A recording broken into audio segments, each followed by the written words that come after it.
Good morning, dear student. This is our part 4 of the lesson Electoral Politics, in which we will understand today a new topic, and that is election campaign. मतलब जब election की date declare होती है और उम्मीदवार अपना nomination भरते हैं थ्रू डिफरेंट पार्टीज़, तो वह इलेक्शन का कैंपेन मतलब इलेक्शन का प्रचार कैसे करते हैं, how those candidates are best, how their party is best. तो इस प्रकार से वो अगर इलेक्ट हुए तो कितना काम करेंगे, कैसा करेंगे, उस किस प्रकार से अच्छी पॉलिसीज़ बनाएंगे, ये कैंपेन के ज़रिए वो वोटर के सामने आते हैं और बताते हैं। Election campaign.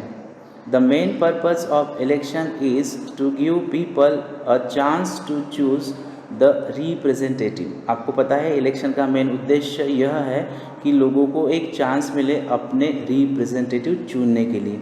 हमने देखा है कि it is not possible to all people to stand in election and to be seated in a parliament और इन अ लेजिस्लेटिव असेंबली। इसीलिए हम क्या करते हैं, हमारे रिप्रेजेंटेटिव को भेजते हैं और उनके ज़रिए काम करते हैं, क्योंकि अगर सभी लोग पार्लियामेंट में बैठेंगे या लेजिस्लेटिव असेंबली में बैठेंगे तो फिर बाकी के काम कौन करेगा? Who will be the farmer, who will be the teacher, who will be the doctor. इसीलिए it will not possible to stand all people in election and to be seat in a parliament. The government and the policies they prefer. इसलिए हम हमारे representatives को चुनते हैं, government को चुनते हैं और फिर वही रिप्रेजेंटेटिव हमारी पॉलिसीज़ बनाती है। Therefore it is necessary to have a free and open discussion about who is a better representative, which party will make a better government और व्हाट इज़ गुड पॉलिसी। इसलिए ये ज़रूरी है कि कौन सी पार्टी अच्छी है, उस पार्टी के कौन से कैंडिडेट अच्छे हैं, किस प्रकार से वह अच्छे हैं, उनका क्वालिफिकेशन क्या है, कौन सी पॉलिसीज़ वह बनाएंगे अगर वो सत्ता में आते हैं। तो जब तक ये लोग, ये पार्टियाँ वोटर के बीच में नहीं आएंगी और अपने बारे में नहीं बताएंगी और लोग उनको नहीं समझेंगे, तो voter will not understand that what they will do if they are selected by the people. This is what happens during election campaign.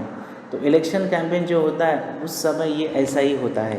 आपने देखा होगा 2 साल पहले जब लोकसभा का इलेक्शंस हुए थे, तो how BJP party and Congress party had their election campaign, किस प्रकार से भाषण हुए थे, बड़े बड़े national leader, how they were criticising on opponent parties. Congress ने बीजेपी के साथ या बीजेपी ने कांग्रेस के खिलाफ कैसे कैंपेन किया, वो हमने देखा है। In our country, such campaigns take place for a 2-week period between the announcement of the final list of candidates and the date of polling.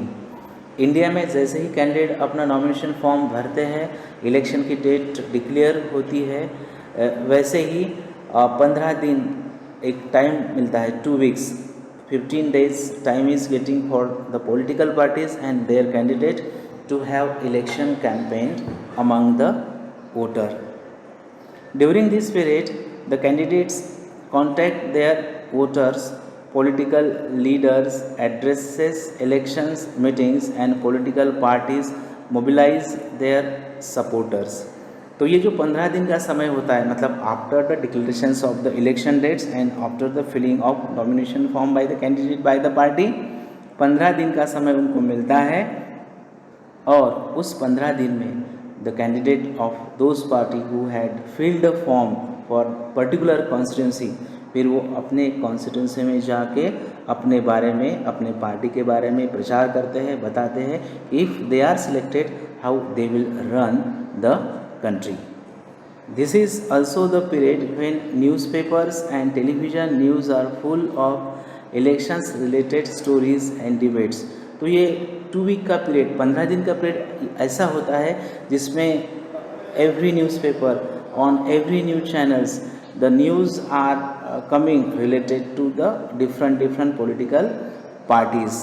मतलब किसने थोड़ी भी गलती की तो न्यूज़पेपर या चैनल्स वाले वो गलती को दिखाते हैं कि this person of this party talked about this policy और about this issue. But election campaign is not limited to this 2 weeks only. लेकिन असल में देखा जाए तो 15 दिन को तो प्रचार के लिए होता है, that is a real thing. But देखा जाए तो साल भर एवरी ईयर ये political parties they are trying to show the people how they are best, how their policies are best. आप देखते होंगे जो भी नेशनल लीडर होते हैं जब भी वो लोगों के बीच जाते हैं, कोई इनॉग्रेशन करते हैं कोई प्रोग्राम का, तब वो अपने बारे में ही बताते हैं, अपने पॉलिटिकल पार्टी के बारे में ही बताते हैं कि how they are the best, how they form best policies compare to the other parties. Political parties start preparing for elections month before they actually take place. मतलब महीने पहले वो अपना इलेक्शन का कैंपेन शुरू करते हैं। मतलब 15 दिन में it is not possible to them to have their advertise. In election campaigns, political parties try to focus public attentions on some big issues. कभी कभी पॉलिटिकल पार्टी ट्राई करती है कि लोगों का अटेंशन ऑन पब्लिक इशू पर focus करती है। मतलब कौन सी बात अगर पॉलिसी हमने बनाई तो कैसी अच्छी रहेगी। They want to attract the public to that issue and get them to vote for their party on that basis। मतलब पॉलिटिकल पार्टी लोगों को बताती है कि this is a important public issue और हम अगर इलेक्ट हुए तो हम ये काम करेंगे। आपने देखा होगा पहले अभी जो लोकसभा में बीजेपी पार्टी सत्ता में है तो before the elections what BJP party had said that if they will elect bye the people तो जो 370 आर्टिकल्स है वो हटा देंगे और जम्मू एंड कश्मीर को इंडिया में शामिल करेंगे, और उन्होंने किया है। तो पब्लिक को भी अच्छा लगता है कभी कभी अगर उनके पब्लिक इश्यूज सॉल्व होते हैं तो they try to give the vote for particular party. तो इस प्रकार से इलेक्शन के पहले अलग अलग पार्टियां लोगों को बोलते हैं कि if they will elect bye the people वो ऐसे ऐसे पॉलिसी देश के लिए बनाएंगे। Let us look at some of the successful slogans given by different political parties in various elections। अब जब इलेक्शंस होते हैं उससे पहले अलग अलग पार्टियां कुछ स्लोगन देते हैं, जो स्लोगन के ज़रिए क्या होता है, people become attract for those political parties. तो इंडिया में भी ऐसे अलग अलग इलेक्शन के स्लोगन्स अलग अलग पार्टियों ने दिए हैं, वही हम अभी देखने वाले हैं। इस टॉपिक के ऊपर एक क्वेश्चन आ सकता है in examination that right the slogans given by different political parties in India. अलग अलग पॉलिटिकल पार्टियों ने कौन से स्लोगन दिए हैं वो आप बताइए, तो that we will understand today. The Congress party led by Indira Gandhi gave the slogan of गरीबी हटाओ, remove poverty in the Lok Sabha elections of 1971 in 1971। In 1971 जब लोकसभा का इलेक्शन हुआ था तब इंदिरा गांधी जी ने कांग्रेस की तरफ से गरीबी हटाओ, इसका मतलब होता है रिमूव पॉवर्टी, मतलब इंडिया की गरीबी दूर होनी चाहिए। If we will select in this election तो we will remove the political party, ऐसा कांग्रेस ने 1971 में बोला था, ताकि लोगों को ये पब्लिक इशू के ऊपर उन्होंने अट्रैक्ट किया था। आप देखते होंगे आज जब 1-1.5 साल पहले इलेक्शंस हुए तो बीजेपी हमेशा ये पॉइंट को उठाती है कि Congress had given this slogan गरीबी हटाओ, but in 21st century also in India there is no removal of poverty. तो दे क्रिटिसाइज ऑन कांग्रेस। तो ये ऐसा क्रिटिसाइज़ करना, कभी कांग्रेस बीजेपी को क्रिटिसाइज़ करती है तो कभी बीजेपी कांग्रेस को क्रिटिसाइज़ करती है, ऐसा पॉलिटिकल पार्टियों को क्रिटिसाइज़ करना चलता ही रहता है। Next, save democracy was the slogan given by Janata party in the next Lok Sabha elections held in 1977। अब इंदिरा गांधी का 1971 का इलेक्शन होने के बाद जब नेक्स्ट 1977 में इलेक्शन हुआ तब एक स्लोगन दिया था जनता पार्टी ने लोकसभा इलेक्शन में वो था सेव डेमोक्रेसी, मतलब लोकशाही को बचाओ। The party promise to undo the excesses committed during emergency and restore civil liberties। तो जनता पार्टी ने बताया था कि 1971 में जब इंदिरा गांधी का सरकार बना था तब उन्होंने जब इमरजेंसी लागू किया था, इमरजेंसी मतलब क्या है, इंदिरा गांधी के गवर्नमेंट ने इमरजेंसी लागू किया था, मतलब तब सभी राइट्स लोगों के लिए गए थे और प्रेसिडेंट के हाथ में पावर गया था, राष्ट्रपति राजवट उसको बोलते हैं। तब क्या हुआ था, लोगों के लिबर्टीज़ को छीन लिया गया था, लोगों को कुछ भी विरोध करते तो उनको जेल में डालते थे। The left front used the slogan of land to the tiller in the West Bengal Assembly elections held in 1977। अब जो लेफ्ट फ्रंट थे, जो ईस्टर्न पार्टीज थी, उन्होंने एक स्लोगन दिया था लैंड टू द टीलर, मतलब टीलर मतलब जो खेती करते हैं वह, मतलब जो खेती करेंगे उनका ही लैंड होगा। ये वेस्ट बंगाल में 1977 में एक स्लोगन दिया था लेफ्ट पार्टियों ने। Protect the self-respect of the Telugus was the slogan used by N.T. Rama Rao, the leader of the Telugu Desam Party in Andhra Pradesh Assembly elections in 1983। आपने देखा होगा कि protect the self respect of the Telugus, मतलब तेलुगु लोगों का आत्म संरक्षण, self respect को बचाना, ये स्लोगन दिया था एन टी रामाराव ने, जो लीडर थे तेलुगु देशम पार्टी के आंध्र प्रदेश में, उन्होंने दिया था 1983 में। In a democracy it is best to leave political parties and candidates free to conduct their election campaigns the way they want to. तो डेमोक्रेसी में ऐसा होना चाहिए, जो भी पॉलिटिकल पार्टियाँ होती है और कैंडिडेट होते हैं, they should be free to have their campaign, to have their advertise among the voters, but it is sometimes necessary to regulate campaigns to ensure that every political party and candidate gets a fair and equal chance to complete। लेकिन एक fair equal right सभी political parties को मिलना चाहिए अपनी बात रखने का। According to our election law no party और कैंडिडेट कैन, तो इलेक्शन लॉ के अनुसार नीचे दिए गई बातें कोई भी पार्टी नहीं कर सकती है। अब कौन सी काम वो नहीं कर सकते हैं, ब्राइब और थ्रेटन वोटर्स, मतलब लालच दिखाकर, पैसे देकर या डरा धमकाकर आप वोटर को अपनी तरफ खींच नहीं सकते हैं। Appeal to them in the name of caste और रिलीजन, जाति के आधार पर या धर्म के आधार पर आप किसी वोटर को नहीं बोल सकते कि मैं हिंदू हूँ, as a candidate of your constituency तो सभी हिंदू ने मुझे वोटिंग करना चाहिए, या फिर मैं मुस्लिम हूँ तो सभी मुस्लिम ने मुझे वोटिंग करना चाहिए। ऐसा जाति के आधार पर या धर्म के आधार पर कोई भी कैंडिडेट इलेक्शन में अपना कैंपेन नहीं कर सकता है। Use government resources for election campaign, अब जो भी गवर्नमेंट के रिसोर्सेस होते हैं इलेक्शन कैंपेन के समय, कोई भी कैंडिडेट पब्लिक ऑफिसेस को, फोर व्हीलर को, एरोप्लेन को, हेलीकॉप्टर को, कोई भी कैंडिडेट उस समय गवर्नमेंट के चीज़ों को यूज़ नहीं कर सकता है, ओनली उस 15 दिन के पीरियड में। Spend more than 25 lakhs in a constituency for Lok Sabha elections और 10 lakh in constituency in an assembly election. Lok Sabha का इलेक्शन के लिए 25 लाख के ऊपर वो खर्च नहीं कर सकते अपना एडवर्टाइज करने के लिए, और असेंबली इलेक्शन में 10 लाख के ऊपर वो खर्च नहीं कर सकते। ऐसा एक बाय द इलेक्शन कमीशन एक उनको क्राइटेरिया दिया होता है।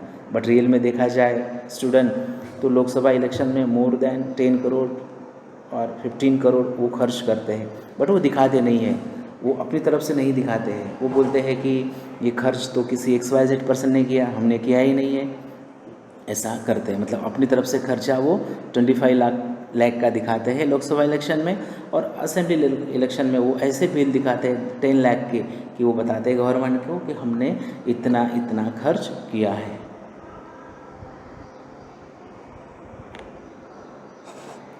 If they do so, their election can be rejected by the court even after they have been declared elected।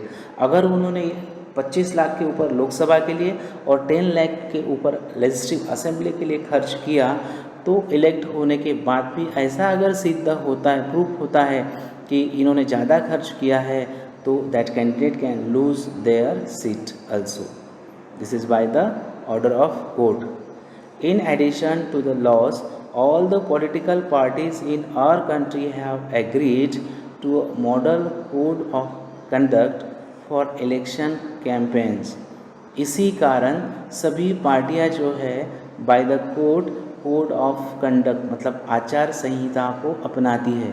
मतलब कोड ऑफ कंडक्ट मतलब क्या होता है, ऐसा कुछ गाइडलाइन होता है जो पॉलिटिकल पार्टीज को इलेक्शन कैंपेन में इलेक्शन के समय मानना पड़ता है। अगर उन्होंने नहीं माना तो फिर उनके ऊपर कार्रवाई भी हो सकती है, उनको जेल में भी जा सकता है, या वो पॉलिटिकल पार्टी के ऊपर बैन भी हो सकता है।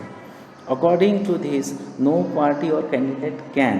अब according to the code of conduct कौन से बातें पॉलिटिकल पार्टीज एंड कैंडिडेट नहीं कर सकती। Use any place of worship for election propaganda, मतलब इलेक्शन का प्रचार करने के लिए कोई भी वर्शिप प्लेस का यूज़ नहीं कर सकते।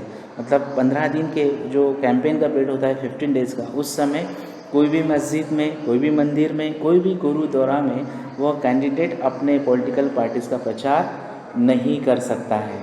This is the guideline by the government.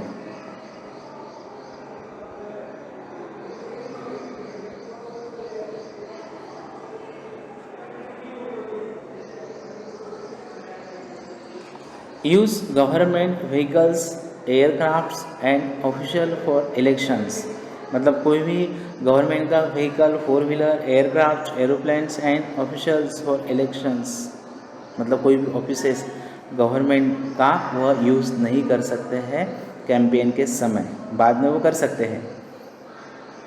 तो दिस इज़ अ क्वेश्चन, ये किसी क्वेश्चन का आंसर है डियर स्टूडेंट। मतलब what type of things should not be done at the time of election campaign by the political parties और candidate, उसका यह answer है। Once elections are announced, ministers shall not lay foundation stones of any project, take any big policy decisions or make any promises of providing public facilities। जैसे ही elections का declare होता है dates, तो जो current government होती है पहली वाली, दे शॉल नॉट ले foundation stones of any project, मतलब जब पहली पॉलिटिकल पार्टी सत्ता में होती है तो नए प्रोजेक्ट का अनाउंसमेंट नहीं करती है। Take any big policy decision और make any promises of providing public facilities, मतलब इलेक्शन डेट्स का डिक्लेयर होने के बाद जो सत्ता में पहली पार्टी होती है वो कोई भी नई पॉलिसीज़ नहीं बनाती है। Now new topic, polling and counting of votes, मतलब इलेक्शन का डेट डिक्लेयर होने के बाद उस पर्टिकुलर डेट को इलेक्शंस कैसे होते हैं, how many officers are there in that room, how the voter are making a line, और वो कैसे ईवीएम मशीन से अपने बटन दबाकर अपना वोट देते हैं, और फिर काउंटिंग ऑफ वोट कैसे होता है उसका जानकारी यहाँ दिया हुआ है। The final stage of an election is the day when the voters cast or poll their vote. तो लास्ट दिन वो होता है जब वोटर लास्ट डेट को, जब डेट होती है उस समय अपने वोट को डालते हैं, देते हैं। That day is usually called the election day, उसको ही इलेक्शन डे बोलते हैं जब वोटर घर से बाहर निकलते हैं और ईवीएम मशीन के ज़रिए अपना ओपिनियन पर्टिकुलर कैंडिडेट को देते हैं।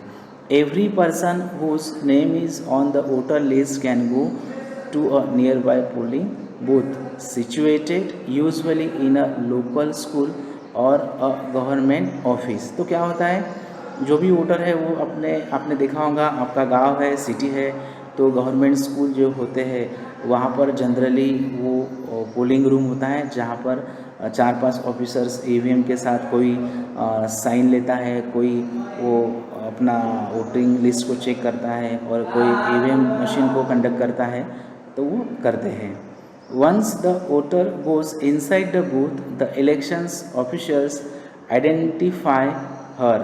जैसे ही वो वोटर जाते हैं तो इलेक्शन ऑफिसर उनको पहचान लेते हैं कि यही पर्सन वो है कि नहीं, नाम देखते हैं, put a mark on her finger, एक फिंगर पर सही लगाते हैं, मार्क करते हैं, and allow her to cast her vote, और फिर उनको परमिशन देते हैं। An agent of each candidate is allowed to sit inside the polling booth and ensure that voting takes place in a fair way. अब उसी समय क्या होता है, अगर आपके सिटी में, आपके कॉन्स्टिट्यूंसी में अगर 4 पार्टियों के उम्मीदवार खड़े हैं तो फ्रॉम दैट 4 पार्टीज़ वॉलेंटियर, वो 4 पार्टी के वॉलेंटियर भी वो रूम में बैठते हैं ताकि वो ऑब्जर्व करते हैं कि जो इलेक्शन प्रोसेस जो हो रहा है उसमें कुछ फ्रॉड सिस्टम तो नहीं है। ऐसे वो वॉलेंटियर वहाँ अलग अलग पार्टियों के वहाँ बैठते हैं।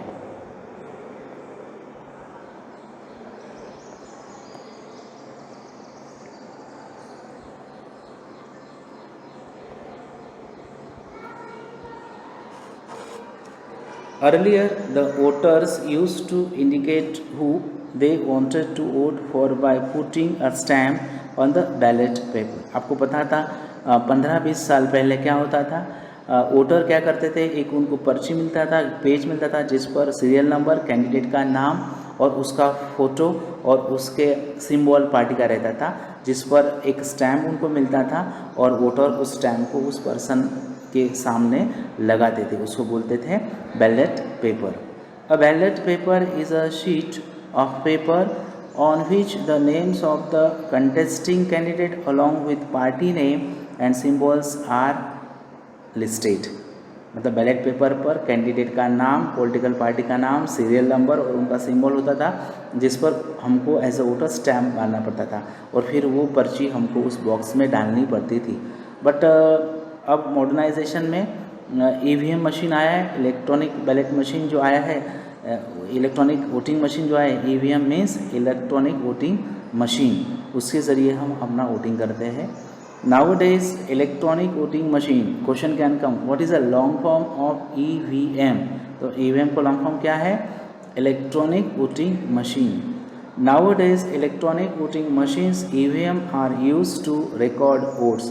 अब मॉडर्नाइजेशन में क्या होता है, we are using EVM to give our vote. The machine shows the names of the candidates and the party symbols.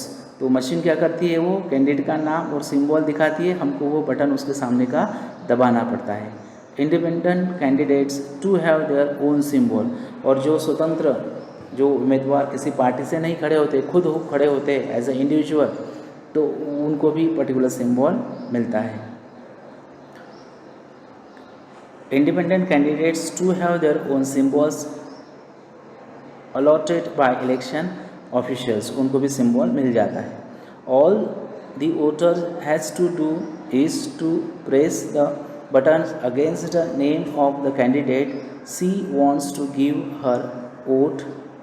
अब सभी कैंडिडेट को क्या करना पड़ता है, वोटर को उस ईवीएम मशीन में जो भी पॉलिटिकल पार्टियों के नाम होंगे, कैंडिडेट के फोटोग्राफ्स होंगे, उनके सामने का बटन वो दबाना पड़ता है, तब जाके वो क्या होता है, ईवीएम में उनका वोट दर्ज होता है।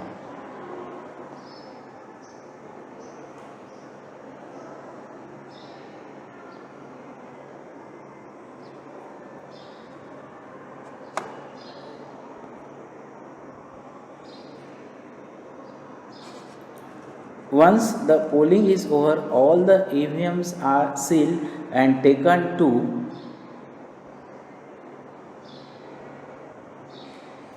A secure place.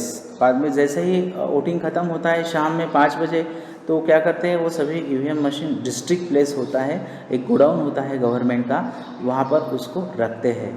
A few days later on a fix date all the EVMs from a constituency are open and votes secured by each candidates are counted. फिर क्या होता है, जब काउंटिंग का डेट डिक्लेयर हो जाता है उस दिन उस डिस्ट्रिक्ट के जितने भी कॉन्स्टिट्यूंसी होंगे वो एक, आपको पता है कि अगर मोरबी डिस्ट्रिक्ट है तो मोरबी डिस्ट्रिक्ट में अगर लेजिस्लेटिव असेंबली के इलेक्शन हुआ होगा और उसमें अगर समझो 40 कॉन्स्टिट्यूंसी होंगे, तो जब इलेक्शन होता है तो इलेक्शन के बाद after the time of 5 o'clock फिर सभी जो ये होते हैं ईवीएम होते हैं वह डिस्ट्रिक्ट प्लेस पर एक गोडाउन में जमा करते हैं, और जब काउंटिंग का डेट डिक्लेयर होता है तो उस समय उस दिन सब ईवीएम उस दिन वहाँ पर काउंटिंग होता है। The agents of all candidates are present there to ensure that the counting is done properly। तो वहाँ पर इलेक्शन ऑफिसर्स होते हैं काउंटिंग करने के लिए, अलॉन्ग विथ पुलिस ऑफिसर भी होते हैं, और हर पार्टी के कैंडिडेट वॉलंटियर भी होते हैं ताकि वो देख सके कि ये लीगली अच्छा काउंटिंग चल रहा है या नहीं। The candidate who secures the highest number of votes from a constituency is declared elected। और जो कैंडिडेट को सबसे ज़्यादा वोटिंग उस पर्टिकुलर कॉन्स्टिट्यूंसी में मिलता है तो बाद में वो डिक्लेयर होता है कि from this constituency XYZ political party won the seat. In a general election usually the counting of votes in all the constituencies take place at the same time on the same day.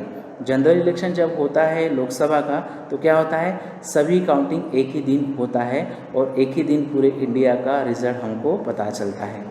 Television channels, radio and newspapers report this event. तो जो भी radio channel है, TV channels है, newspaper है, इस चीज़ का report लोगों को करते हैं कि कौन से कॉन्स्टिट्यूंसी में कौन आगे चल रहा है और कौन जीता है और कौन इलेक्शन को हार चुका है। Within a few hours of counting all the results are declared and it becomes clear as to who will form next government.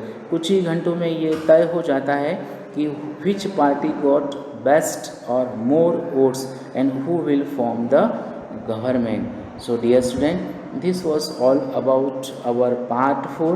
Remaining part of this lesson we will continue in our last part, and that is part 5. Till then, goodbye.